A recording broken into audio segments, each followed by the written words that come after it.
여러분, 봄이 성큼 우리에게 다가왔습니다. 이 3월을 영어로 마르치라고 합니다. 마르치, 행진하는 달. 겨울에 움츠렸던, 얼어붙었던 기지개를 펴고 이제는 달려야 될 때가 우리에게 왔다는 것입니다. 봄처럼 새로워지라, 봄처럼 부지런하라, 봄처럼 꿈을 가지라는 어느 시인의 19절처럼 봄처럼 마음을 새롭게 하시는 여러분들 되시기를 바랍니다. 그래서 지금 이때에 나를 부산 북교회로 부르신 하나님의 뜻을 깨닫고 맡기신 사명을 부지런히 충성되이 감당하시는 여러분들 되시기를 주의 이름으로 축복합니다. 봄이 왔음을 여러 모양으로 알 수 있습니다. 가장 쉽게 오늘 2부에 참석하신 우리 성도님들의 옷 차림만 보아도 봄이 왔음을 알 수 있습니다. 불과 1, 2주 차이인데 확 바뀌었습니다. 옷의 색상이나 두께나 겨울에는 무채색의 두꺼운 옷을 먹과는 상관없는 그런 옷을 입고 다녔는데 이제는 다양한 색상의 가벼운 옷들로 갈아입었습니다. 바야흐로 이 멋을 제대로 부릴 수 있는 그런 계절이 우리에게 다가온 듯합니다. 또한 봄이 왔음은 그 무엇보다도 바쁜 농부들의 모습 속에서 잘 알 수 있습니다. 혹 운전하시면서 아니면 교회에 오시면서 농촌의 들녘을 한번 보신 적이 있습니까? 어제가 춘분이었습니다. 낮과 밤의 길이가 같은 절기.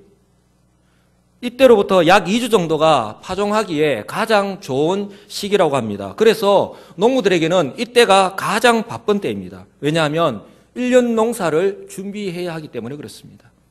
가을에 풍성한 수확을 바라보면서 씨앗을 뿌리는 시기이기 때문에 그렇습니다. 그렇기 때문에 농부들은 해 뜨기 전 아침 이른 시간부터 바쁘게 움직입니다. 이처럼 그들이 1년 농사를 위해 씨를 뿌리기 전에 먼저 해야 하는 아주 중요한 일이 있습니다. 바로 겨우내 얼어붙었던 굳어있는 땅을 갈아엎는 것입니다. 그래서 농촌 들녘을 보면 경운기부터 시작하여서 소까지 심지어는 트랙터까지 동원하여서 농가밭을 갈아엎는 것을 쉽게 볼 수 있습니다. 이처럼 농부들은 한 해의 농사를 위해서 이른 아침부터 저녁 늦은 시간까지 부지런히 땀을 흘리면서 일을 합니다. 사랑하는 성도 여러분, 저와 여러분에게도 이미 봄은 왔습니다. 하나님은 저와 여러분이 이 봄에 영적인 추수를 위해서 우리의 마음과 뜻을 새롭게 하기를 원하십니다. 그렇다면 오늘의 말씀의 제목처럼 봄처럼 새로워지라 하는 것이 무엇을 의미하는 것인지, 그리고 왜, 무엇 때문에 봄처럼 새로워져야 하는 것인가. 먼저 봄처럼 새로워진다는 것은 묵은 땅을 기경하는 것입니다. 묵은 땅이라 하면 원래 열매를 내던 땅입니다. 그런데 오랫동안 기경하지 않아서 길처럼 딱딱하게 굳은 땅이 되어버린 것입니다. 그러다 보니 온갖 잡초가 무성하고 은근기가 우겨져서 더 이상 파종할 수 없는 땅이 되어버린 것입니다. 한마디로 아무런 쓸모없는 땅이 되어버린 것이죠. 본문에서 이 묵은 땅은 바로 호세아가 이스라엘 백성들의 영적인 상태를 비유로 나타낸 말입니다. 하나님을 떠나고 하나님의 말씀과 상관없는 삶을 살아갔던 이 북이스라엘 백성들의 심각한 영적인 현주소를 그대로 보여주고 있는 말씀입니다. 그 양상이 어떻습니까? 선지자를 통한 회개의 촉구와 심판의 말씀에도 전혀 소용이 없었습니다. 하나님의 심판의 불가마가 이미 그들을 향하여서 기울어진 상태임에도 불구하고 말입니다. 오늘 말씀은 바로 이런 상태에 놓인 북이스라엘을 바라본 호세아 선지자가 안타까운 심정으로 그들 향하여 호소하는 마음으로 외치는 말씀입니다. 이 말씀은 오늘 저와 여러분에게도 동일하게 하시는 하나님의 계시의 말씀으로 받으시기를 주의 이름으로 축복합니다. 오늘 본문을 좀 더 이해하기 위해서는 그 당시의 배경을 잠시 살펴볼 필요가 있습니다. 그 당시 북이스라엘은 이 여로보암 2세가 통치하고 있었습니다. 그 당시에 북이스라엘에서 활동했던 선지자가 바로 호세아 선지자인데, 이 호세아 선지자는 주전 755년에서 722년까지 북이스라엘에서만 활동했던 선지자입니다. 이때는 북이스라엘 역사상 정치 경제적으로 최고의 전성기였다고 할 수 있습니다. 역대 어느 왕들도 이루지 못한 가장 넓은 영토를 소유하고 있었고 두 강대국인 아수르와 애굽 사이에 서로 동맹을 맺고 있었고 페니키아와 주변에 있는 나라들과는 활발한 이 중개 무역을 통해서 엄청난 이익을 남기고 있었습니다. 이 때문에 자이반 타이반으로 이 수도 사마리아는 그 당시 중동 지방에서 부와 사치의 향락의 중심지가 되어 있었습니다. 문제는 북이스라엘 백성입니다. 하나님께서 이 같은 은혜를, 축복을 허락해 주셨습니다. 그들은 그 어느 때보다도 물질적인 풍요와 평안함 속에서 살기 좋은 때를 허락하신 그 하나님께 감사하지 않았습니다. 하나님께서 함께 하신다는 그 임재의 상징인 성전에 나아가서 감사의 예물도, 감사의 제단도 쌓지도 않고 영광을 돌리지도 않았습니다. 오히려 그들이 행한 것은 우상의 제단을 더 많이 만들고 우상을 더 아름답게 장식하는 죄를 범할 뿐이었습니다. 부귀와 영화에 깊이 빠져서 그들의 죄악을 더 이상 죄로 여기지도 않았고 이제는 스스로 그 죄의 노예가 되어서 그 열매를 따먹고 살아가고 있을 정도였습니다. 한마디로 하나님이 없는, 하나님을 전혀 두려워하지 않는 그 북이스라엘 백성들의 삶의 모습이었습니다. 성경은 이렇게 말씀합니다. 이스라엘은 열매 맺는 무성한 포도나무라. 그 열매가 많을수록 제단을 많게 하며 그 땅이 번영할수록 주상을 아름답게 하도다. 그들이 두 마음을 품었으니 이제 벌을 받을 것이라. 하나님이 그 제단을 쳐서 깨뜨리시며 주상을 허시리라. 그들이 이제 이르기를 우리가 여호와를 두려워하지 아니하므로 우리에게 왕이 없거니와 왕이 우리를 위하여 무엇을 하리요 하리로다. 너희는 악을 밭가라 죄를 거두고 거짓 열매를 먹었나니 이는 내가 내 길과 내 용사의 많음을 의뢰하였음이라. 사랑하는 성도 여러분, 이처럼 이스라엘은 겉으로는 무성한 열매를 맺는 좋은 포도나무 같았습니다. 하지만 실상은 변질되고 타락하였어. 그 속에 생명이 없는 마른 막대기와도 같은 상태에 놓여 있었습니다. 이 때문에 호세아 선지자는 북이스라엘 향하여서 지금 묵은 땅이라고 말하고 있는 것입니다. 이 묵은 땅이 왜 문제가 됩니까? 이처럼 묵은 땅에는 아무리 씨앗을 뿌려도 그 씨가 뿌리를 내리지 못하기 때문에 그렇습니다. 이스라엘 백성들의 우상을 향한 마음과 온갖 죄를 저지르는 마음 가운데는 하나님이 계실 자리, 말씀이 자리 잡을 곳이 없기 때문입니다. 비록 과거에는 풍성한 소출로 주인을 기쁘게 했는 땅인지는 모르겠습니다. 하지만 지금 그 땅은 너무나 오랫동안 방치하여서 잡초가 무성하고 가시와 엉겅퀴가 무성한 아무런 쓸모없는 땅, 오히려 다른 열매가 자라는데 방해가 되는 땅이 되어버렸기 때문에 그렇습니다. 어느새 하나님과 하나님의 말씀이 아닌 다른 곳으로 채워진 묵은 땅이 되어버리고 만 것이죠. 사랑하는 성도 여러분, 이 나라의 모습은, 이 나라의 몸된 교회는 저와 여러분들의 모습은 어떠합니까? 지금 북이스라엘의 모습이 마치 우리나라의 모습과도 비슷하지 않습니까? 선진국의 기준인 OECD 이 회원국입니다. 그리고 세계 10위권의 경제력을 자랑하고 있습니다. 그리고 이번에 박근혜 대통령이 대규모 이 경제사절단을 이끌고 중동 국가를 순방하고 돌아올 정도로 이제는 이 코리아라고 하는 국가 브랜드가 상당히 매력이 있고 경쟁력이, 영향력이 있습니다.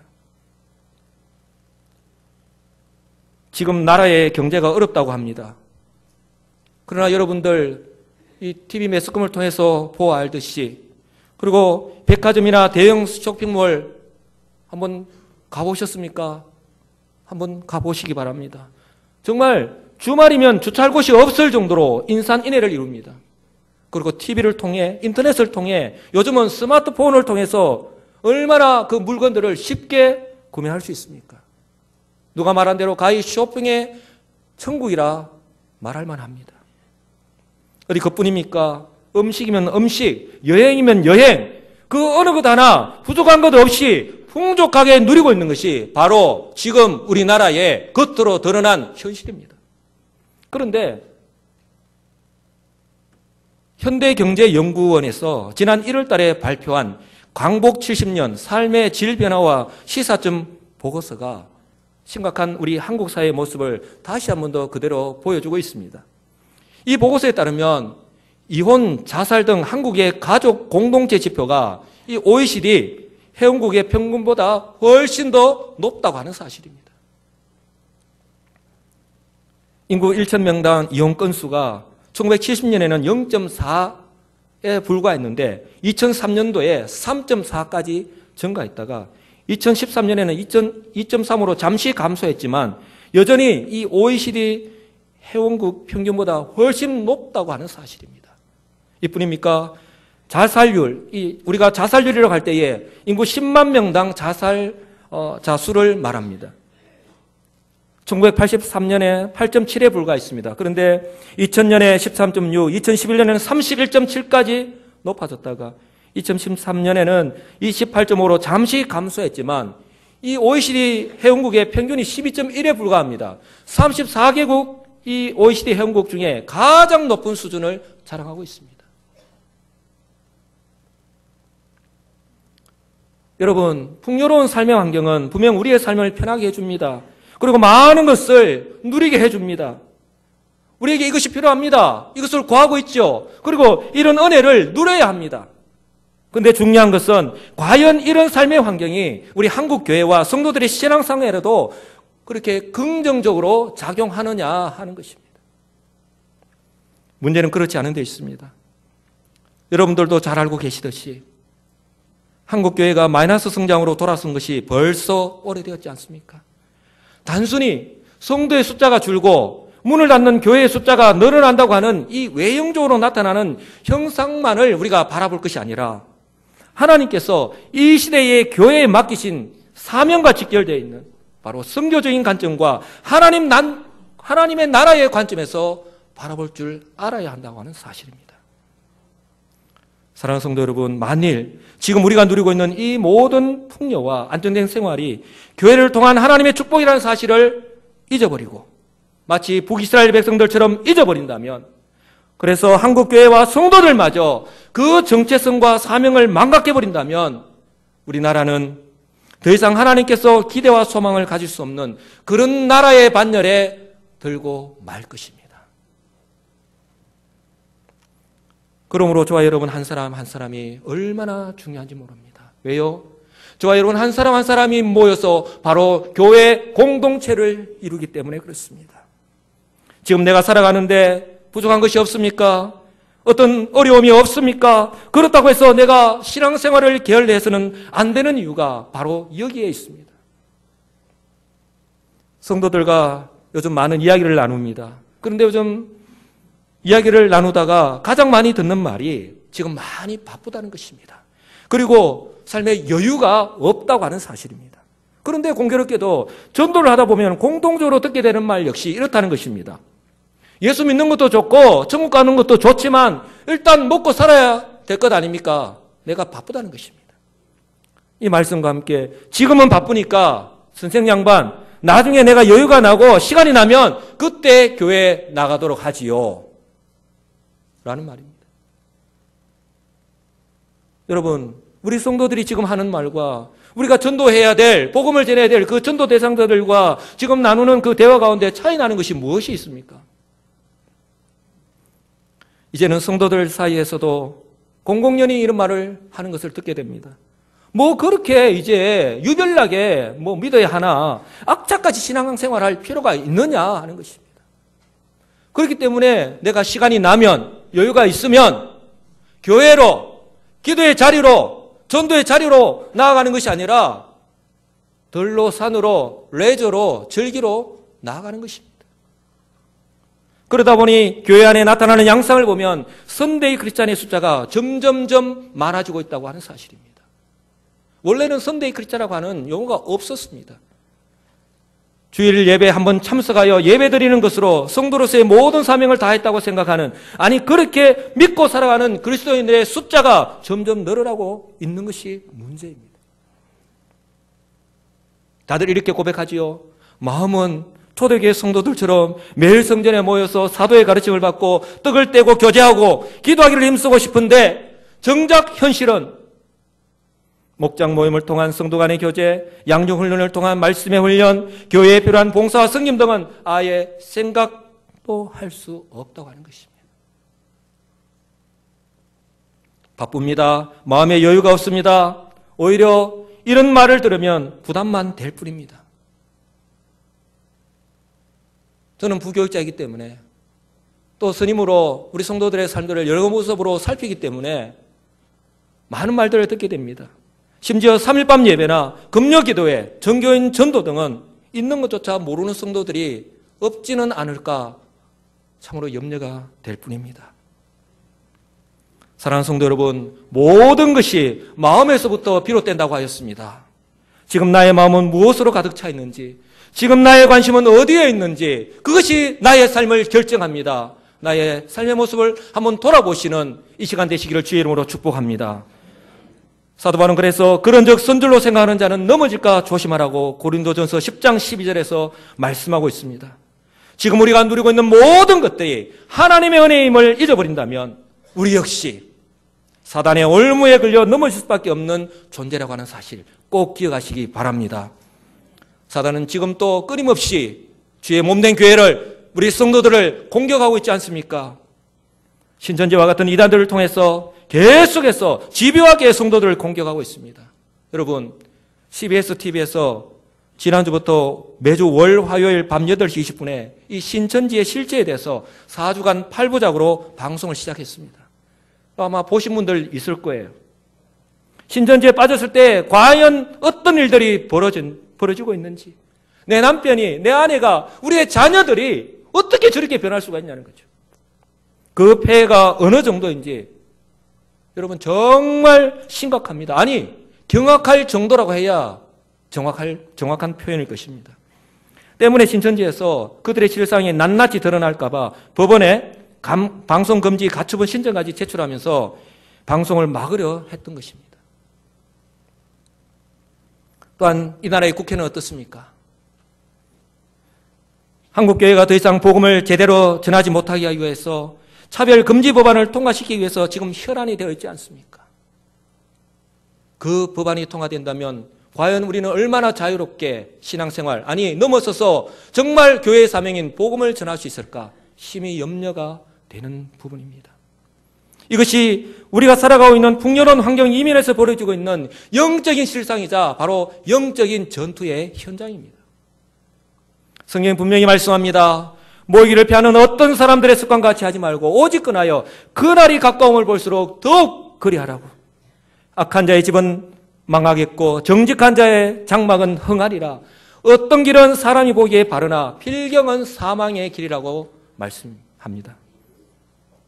많은 그리스도인들이 올바른 믿음을 버리고 걸어가기 힘든 그 좁은 길에서 벗어나서 가기 쉽고 편한 넓은 길로 들어서고 있습니다. 정말 정신을 차리고 우리의 마음을 새롭게 해서 내가 그리스도인인데 정말 내가 그리스도인인가 하는 우리 자신의 정체성과 함께 우리의 삶의 모습을 돌아볼 수 있기를 주의 이름으로 간절히 축원합니다. 이것을 꼭 기억하시기 바랍니다. 아무리 많은 시간이 흘렀고 또한 환경이 바뀌었다 할지라도 하나님의 은혜의 방편은 조금도 변함이 없습니다. 이것이 우리가 교회에 모이기를 힘써야 하는 이유이고 바로 말씀의 씨앗을 뿌려야 하는 이유입니다. 왜냐하면 하나님은 주께서 피 흘려 세우신 교회와 그리고 하나님의 말씀을 통하여 지금도 변함없이 은혜를 베풀어 주시고 계시기 때문에 그렇습니다. 그러므로 세우신 목사님을 통하여 하나님 말씀이 선포될 때마다 지금 나에게 주시는 하나님의 말씀, 그 계시의 말씀을 받으시고 다시 한번 나의 삶을 돌이키고 겸손하게 그 말씀대로 순종하며 살아가는 것이 진정 복되고 지혜로운 성도라고 하는 사실입니다. 이런 여러분들 되시기를 간절히 소망합니다. 호세아 선지자는 지금 북이스라엘 백성들을 향하여 너희 묵은 땅을 기근하고 촉구합니다. 왜요? 왜 그렇습니까? 이것이 바로 결국은 그들이 살 수 있는 길이기 때문에 그렇습니다. 하나님을 떠나서 이룬 세상적인 성공, 출세, 부귀영화 부럽습니까? 너무 부러워하지 마시기 바랍니다. 메뚜기도 한철이라는 말처럼 잠시뿐입니다. 그리고 그것이 오히려 자신을 죽이는 독이 되는 것임을 우리 가까이에서 우리는 얼마든지 지금 경험하고 있지 않습니까? 예수님 우리를 향하여 이렇게 말씀합니다. 나는 포도나무여 너희는 가지라. 그가 내 안에 내가 그 안에 가면 사람이 열매를 많이 맺나니 나를 떠나서는 너희가 아무것도 할 수 없음이라. 하나님 없이 인간적인 방법을 통해 맺는 모든 열매는 참된 열매가 아님을 기억하시기 바랍니다. 오히려 나 자신을 죽이는 거짓 열매라고 하는 사실을 꼭 기억하시기 바랍니다. 그렇기 때문에 호세아 선지자는 너희가 자기를 위하여 공의를 심으라고 말씀하고 있습니다. 그럴 때이내 하나님의 긍휼하심을, 하나님의 구원하심을 받을 수 있기 때문에 그렇습니다. 12절 말씀 하반절입니다. 마침내 여호와께서 오사 공의를 빛처럼 너희에게 내시리라. 이스라엘 백성들, 이 북이스라엘 백성들은 바로 그들 자신이 살기 위해서 지금 묵은 땅을 기경해야만 하였던 것입니다. 그런데 여기서 우리가 놓치지 말아야 할 정말 중요한 것이 있습니다. 결코 때를 놓쳐서는 안 된다고 하는 사실입니다. 농사를 짓는 농부에게 때는 매우 중요합니다. 때를 놓치면 열매를 거두지 못하고 그 모든 수고가 물거품이 되고 말기 때문입니다. 호세아 선지자 역시 이 같은 사실을 너무 잘 알고 있기 때문에 지금 이스라엘 백성들 향하여 지금이 곧 여호와를 찾을 때라고 호소하고 있는 것입니다. 지금이 곧 여호와를 찾을 때, 북이스라엘 백성들이 하나님의 말씀대로 지금 의를 행하지 않고 여호와를 찾지 않으면 하나님의 인애를 얻지도 못하고 호련히 이 말 심판에 멸망할 것이기 때문에 그렇습니다. 그러므로 그들에게 있어서 지금은 바로 오늘이라고 하는 시간은 바로 골든타임이자 마지막 기회인 것입니다. 너희는 여호와를 찾으라. 그리하면 살리라. 그렇지 않으면 그가 불같이 요셉의 집에 임하여 멸하시리니 베델에서 그 불들을 끌 자가 없으리라. 너희는 여호와를 만날 만할 때에 찾으라. 가까이 계실 때에 그를 부르라. 악인은 그 길을, 불의한 자는 그의 생각을 버리고 여호와께로 돌아오라. 그리하면 그가 긍휼히 여기시리라. 우리 하나님께로 돌아오라. 그가 너그럽게 용서하시리라. 하나님을 가까이 하라. 그리하면 너희를 가까이 하시리라. 죄인들아 손을 깨끗이 하라. 두 마음을 품은 자들아 마음을 성결하게 하라고 말씀하고 있습니다.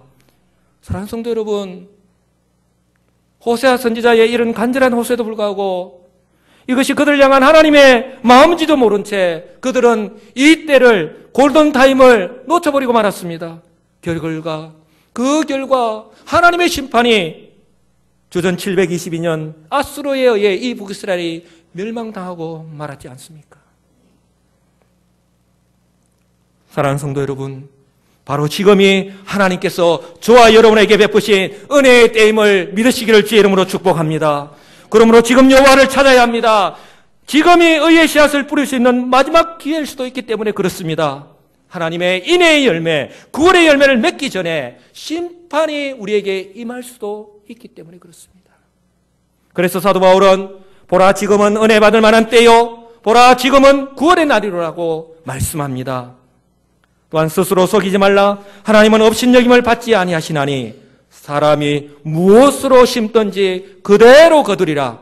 자기의 육체를 위하여 심는 자는 육체로부터 썩어질 것을 거두고 성령을 위하여 심는 자는 성령으로부터 영생을 거두리라고 말씀합니다. 사랑하는 성도 여러분, 이 봄에 우리의 아주 오래되고 딱딱한 이 묵은 땅, 미움과 시기, 아픔과 분노, 상처로 가득한 우리의 마음밭을 성령의 쟁기로 갈아엎으시는 지혜로운 우리 성도님들이 다 되시기를 간절히 소망합니다. 그래서 봄이 우리에게 새로움을, 생명을 주어서 우리를 기쁘게 하는 것처럼 저와 여러분들이 이 봄에 성령의 은혜로 새로워져서 우리 하나님을 기쁘시게 하는 삶을 살아가시기를 주의 이름으로 축복합니다. 여러분, 이것을 우리가 분명히 기억해야 합니다. 묵은 땅을 기영하는 목적은 씨를 뿌리기 위해서입니다. 그리고 적기의 말입니다. 여러분, 말씀의 씨앗을 뿌림으로써 이 봄을 함께 시작하시지 않겠습니까? 하나님의 공의의 씨앗을 뿌리시기 바랍니다. 사랑의 씨앗, 감사의 씨앗, 용서의 씨앗, 말씀의 씨앗, 기도의 씨앗, 전도의 씨앗, 봉사와 섬김의 씨앗을 많이 심으시기 바랍니다. 여호와께서 마침내 오사 공의를 빛처럼 너희에게 내리시라는 말씀처럼 하나님께서 저와 여러분에게도 동일하게 은혜의 단비를, 축복의 소낙비를 내려주실 줄 믿습니다. 오늘 우리가 어떤 씨앗을 뿌리느냐에 따라서 열매가 결정된다고 하는 사실. 하나님은 이렇게 말씀하십니다. 나는 목마른 자에게 물을 주며 마른 땅에 시내가 흐르게 하며 나의 영을 내 자손에게, 나의 복을 내 후손에게 부어주리니 그들이 불 가운데에서 솟아나기를 시냇가에 버들같이 할 것이라. 심은 대로 거두게 하시는 하나님께서 결실의 때에 인내의 열매를 100배, 60배, 30배 맺는 은혜와 축복을 누리시는 복된 국교의 모든 성도들이 다 되시기를 우리 주 예수 그리스도의 이름으로 간절히 축원합니다.